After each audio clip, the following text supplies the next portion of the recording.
Hi, welcome back to the channel, or if you're new here, welcome.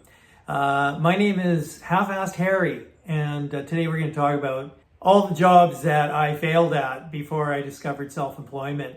I've been fired probably more times than most people have had jobs. I lost count at 30 jobs that I'd either been fired from or quit in haste. Starting with my first job was working at the Dairy Queen, which my parents owned. I did not get fired from that job. I wanted to move on to greener pastures and earn a better living. So I went up north to Fort St. James to work in the sawmills. And my sister had offered me room and board at her house. She was a newlywed at the time. This is in the late 70s. And of course, things went bad pretty quick between the newlyweds and the shitty little brother who didn't really take responsibility seriously. So the sawmill job was okay. Actually, I enjoyed it. I didn't mind the physical labor, although it was brutally cold up there in the winter. But it was a great experience.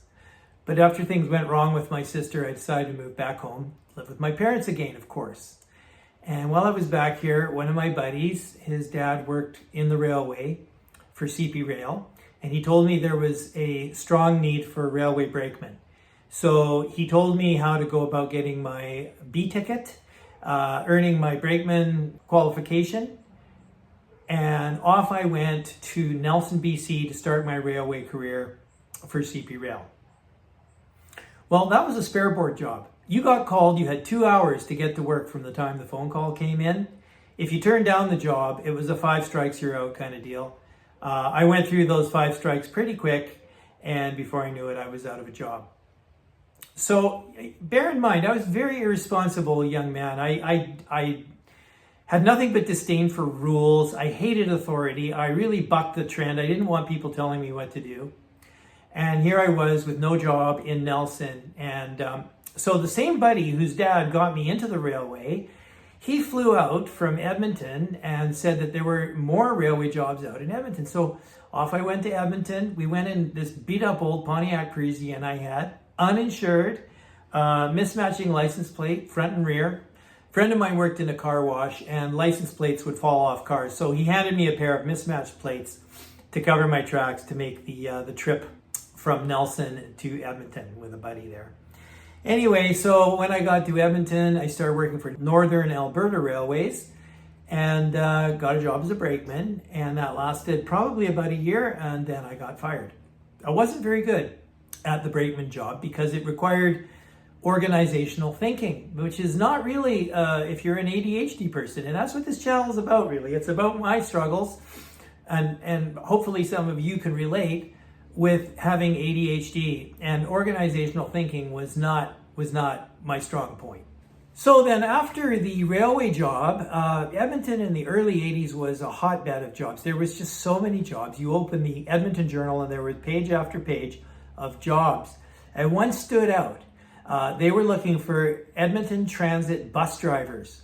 Now, I've always loved driving, so I thought, what a great job. I could drive for a living. And the money was good.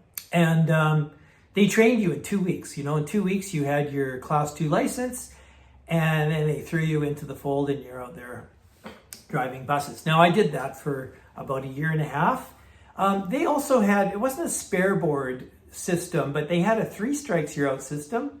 So if you had a failure to report, what they called an FTR, you were given 3 chances, and then after that you were out. Well, I used up those chances pretty fast. And of course I flew back to Parksville to live with my parents again. Back here in BC, I was banned from driving. I had had too many speeding tickets, and so I was kind of stuck and I wasn't able to drive. So I decided that this would be a great time to go backpacking in Europe. I had a godparent who had left me a couple of $1,000s and had specifically stated that I was to spend the money getting to know my relations in England, because I'm an immigrant here in Canada. My parents were immigrants. And so I'm a first generation Canadian. And I thought, well, fair enough. If she's going to leave me $2,000 and all I have to do is travel about and meet my relations, then that's what I'll do.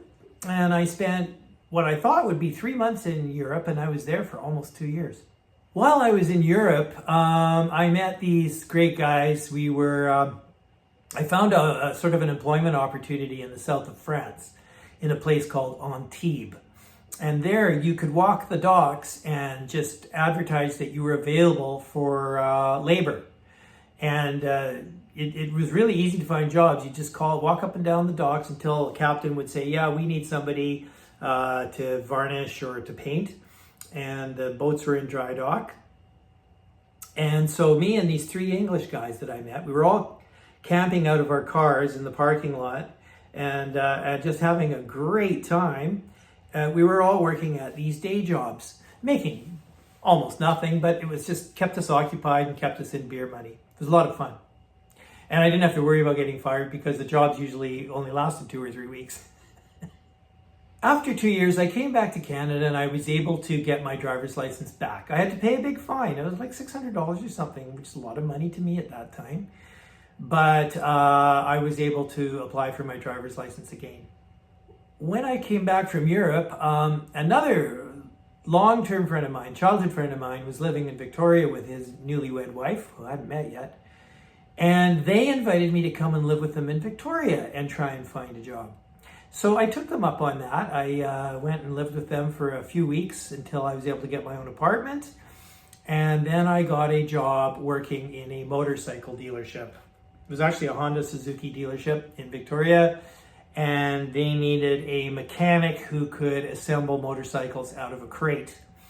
Well, guess what? That lasted about 3 weeks, I think. I didn't bring any tools. You know, I was perpetually poor. I could never afford to invest in anything. So I arrived with no tools, and right away I could tell they were a little concerned, but they said, okay, we can lend you the tools to get you started. So the Honda dealership was where the Suzukis and Hondas were assembled, but the Suzuki showroom was across town.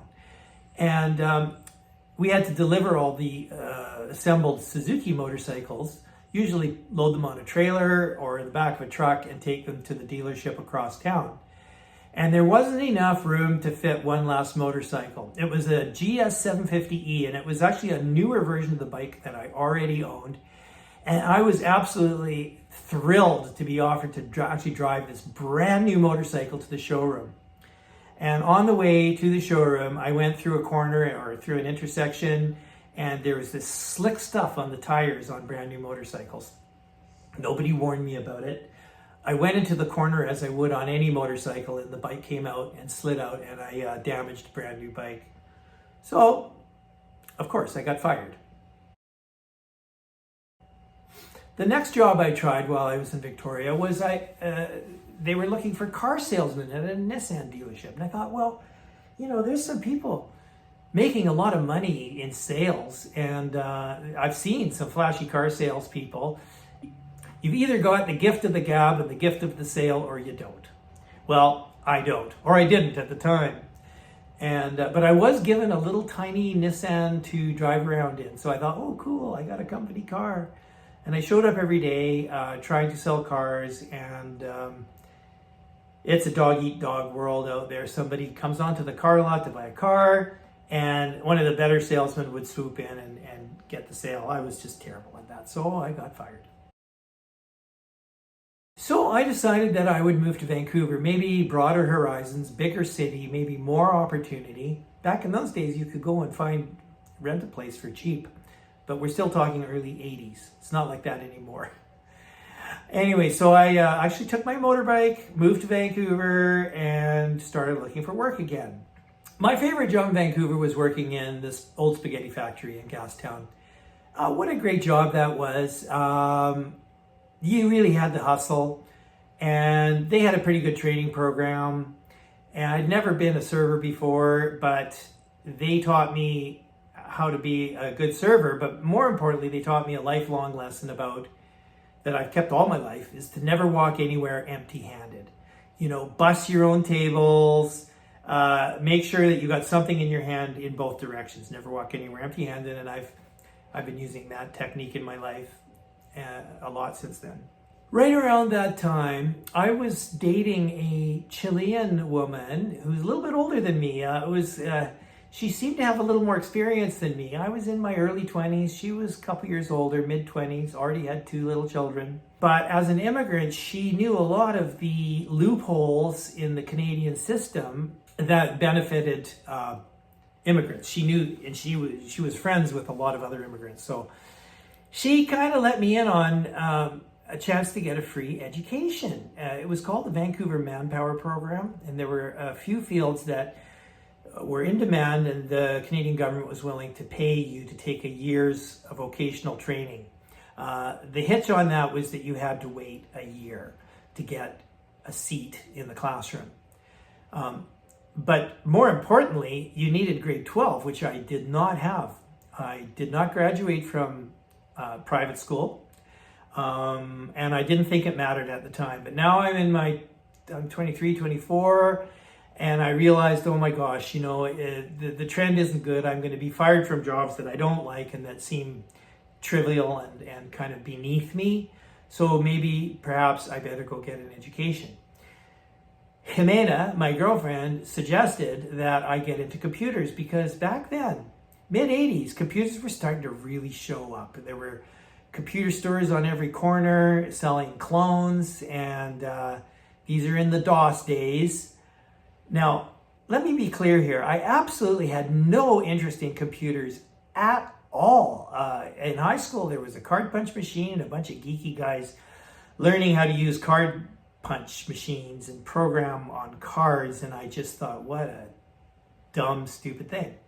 But Jimena correctly identified computers as a trending economic force. And she also saw that I was good at tinkering with my motorcycle, and I helped her with many blue jobs around her house. So she was smart in identifying that I was practical, and she told me how to get on the Manpower program. That involved getting my GED, what they call General Education Equivalency. GED, it's an equivalency program that you can get your grade 12. And that would give me what I needed to qualify to get into the school system. While I was waiting for my seat, it was about a year-long wait, I got hired and fired from a couple more restaurant jobs. I just couldn't hold down the jobs. When my seat came up for the computer technician program, I was very, very nervous because I was entering into a field that I had no interest in, and I had to go into a study program, which I was not very good at. I had been terrible at doing homework as a kid. So I was pretty nervous about my chances of success here. But after acing the GED exam, which was really exciting, I got like a 95%. 2 years, my parents spent thousands of dollars sending me to private school. And in the end, in 2 weeks, I was able to get my equivalency. But now I was required to get 75% passing grade on all my exams in computer technician course. And my very first exam, I got 75%. I scraped past.